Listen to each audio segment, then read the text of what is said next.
Bonjour mesdames et messieurs, bon réveil, bienvenue dans ce 6h30.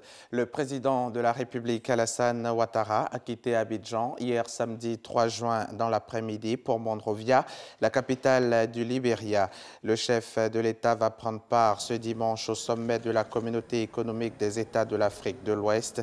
Les chefs d'État et de gouvernement de la CEDEAO vont examiner de nombreux sujets, notamment la lutte contre le terrorisme et la demande d'adhésion du Maroc à la CEDEAO. Je vous fais lecture à présent de ce communiqué émanant de la présidence de la République.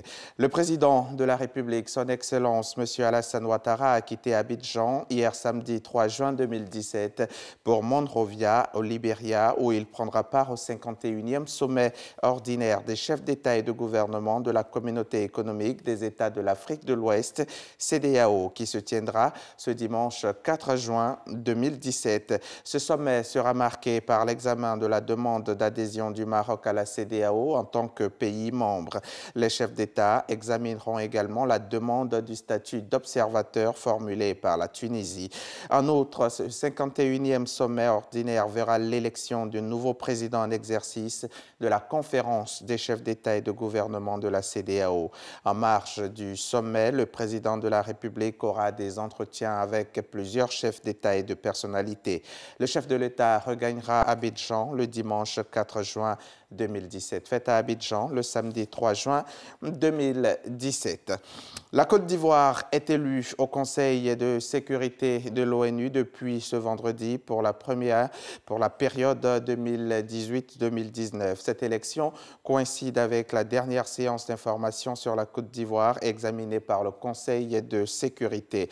La représentante spéciale de l'ONU a lu un rapport sur le bilan des actions de l'ONUCI de 2004 à 2017. Pour Aïchatou Mendaoudou, des efforts importants ont été faits par le gouvernement et le peuple ivoirien pour le retour de la stabilité dans le pays, même si quelques défis restent à relever. On fait le point de cette séance avec notre envoyé spécial à New York, Michel Digré. C'est la dernière séance d'information sur la situation en Côte d'Ivoire débattue au Conseil de sécurité de l'ONU. Après plus de 13 ans de mission de maintien de paix en Côte d'Ivoire, la représentante spéciale du secrétaire général des Nations Unies fait le bilan des activités de l'ONUCI. Au moment du déploiement de l'ONUCI, la Côte d'Ivoire était un pays divisé en deux. Depuis la fin de la crise post-électorale qui a ébranlé la Côte d'Ivoire, il y a de cela 6 ans, des progrès notables ont été enregistrés sur tous les chapitres.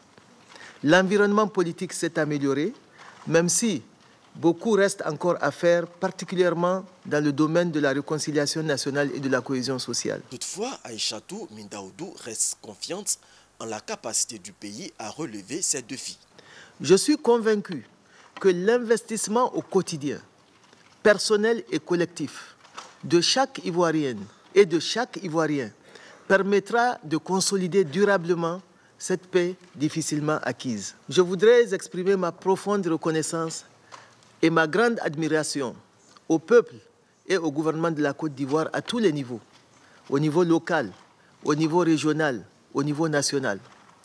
En réalité, ils ont été le facteur déterminant dans la résolution de la crise et du conflit dans leur pays. Pour le ministre des Affaires étrangères, Marcel Montano, la présence de la Côte d'Ivoire au Conseil de sécurité sera marquée par le partage de l'expérience réussie de l'ONUCI dans le cadre des opérations de maintien de paix dans le monde.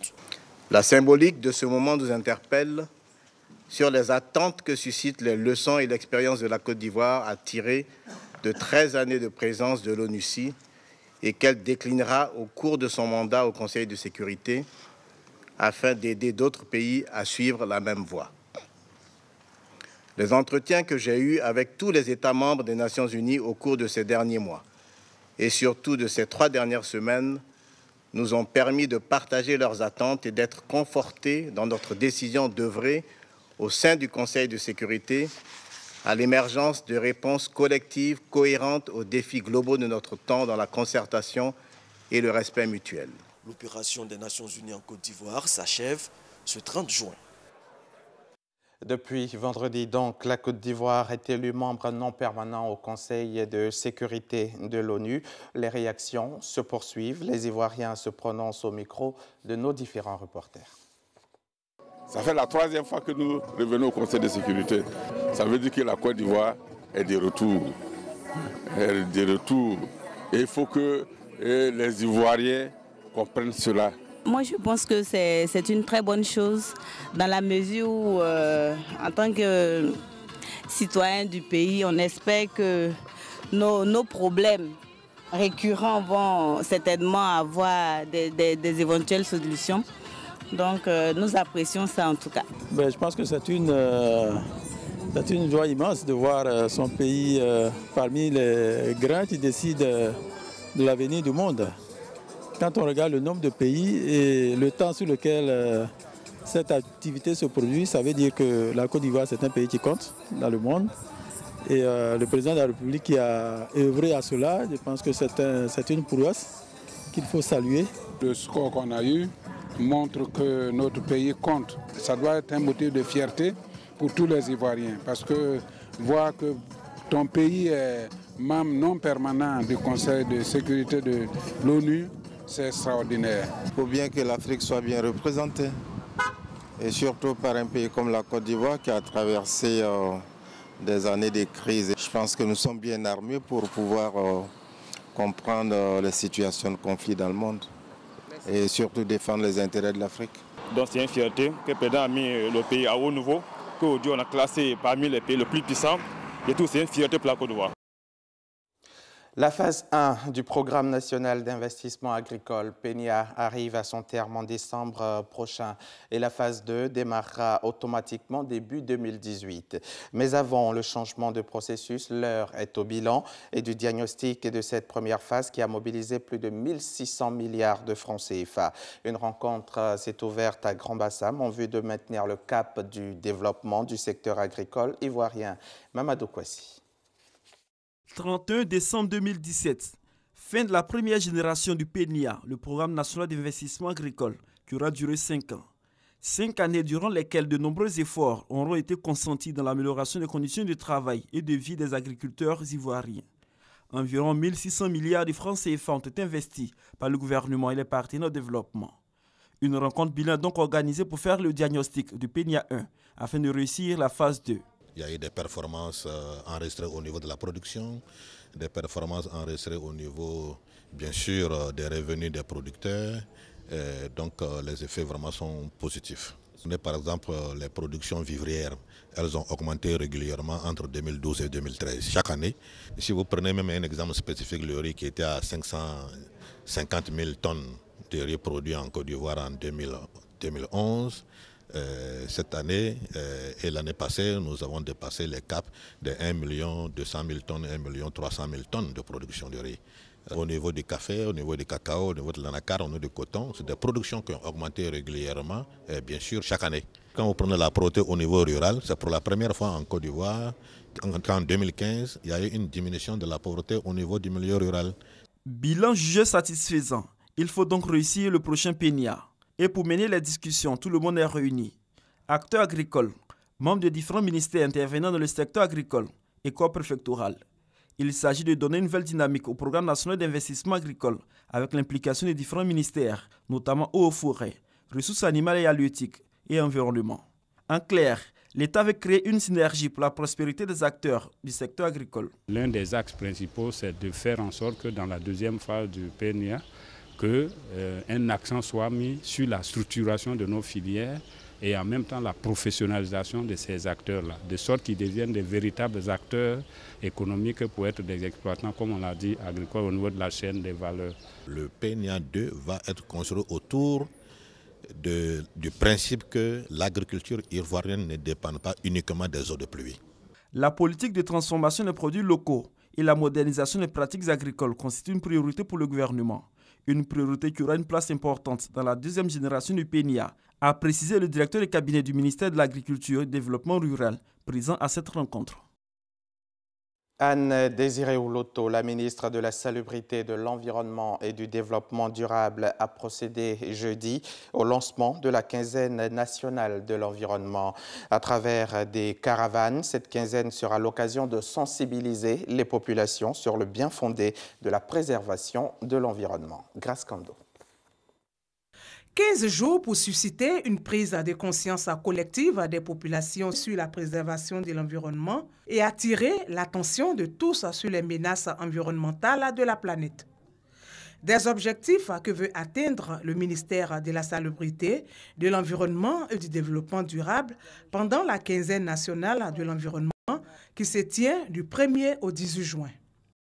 La quinzaine nationale de l'environnement vise en effet à faire des populations ivoiriennes des agents actifs du développement durable et à susciter la participation de partenaires multiples pour sa sauvegarde.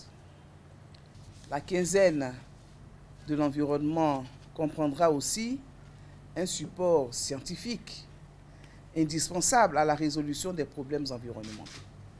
Cette quinzaine sera l'occasion de présenter le plan de préservation des lagunes et océans. Et pour permettre aux populations d'être informées sur la préservation de l'environnement, une journée porte ouverte sera organisée au Parc national du Banco.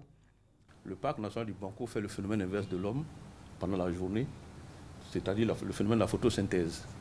Le Parc national du Banco absorbe le gaz carbonique et rejette l'oxygène. Et l'homme absorbe l'oxygène. Et l'autre élément qui est fondamental, c'est que ça joue la fonction de purification de l'air. Tout ce qui est véhicule usagé, tout ce qui est pollution, tout ce qui est particules est rejeté dans l'air et le Parc national du Banco absorbe cela. La quinzaine nationale de l'environnement est constituée de 3 activités majeures. Il s'agit des journées mondiales de l'environnement, de l'océan et de la lutte contre la désertification. Les examens de fin d'année dans le secteur de l'éducation nationale démarrent le 6 juin prochain. À cette occasion, le ministère a initié des journées de prière. Elles se sont déroulées dans plusieurs lieux de culte sur l'ensemble du territoire national. À Abidjan, le temple, les Béatitudes et la grande mosquée du Plateau ont servi de cadre à ces moments d'invocation. Serge Collier. Première escale de cette journée de prière pour le bon déroulement des examens de fin d'année, le temple Les Béatitudes du Plateau. Le ministère de l'Éducation nationale et de l'enseignement technique, à travers la DECO, la direction des examens et concours et la direction de l'extrascolaire, place ces examens sous le sceau de l'intégrité.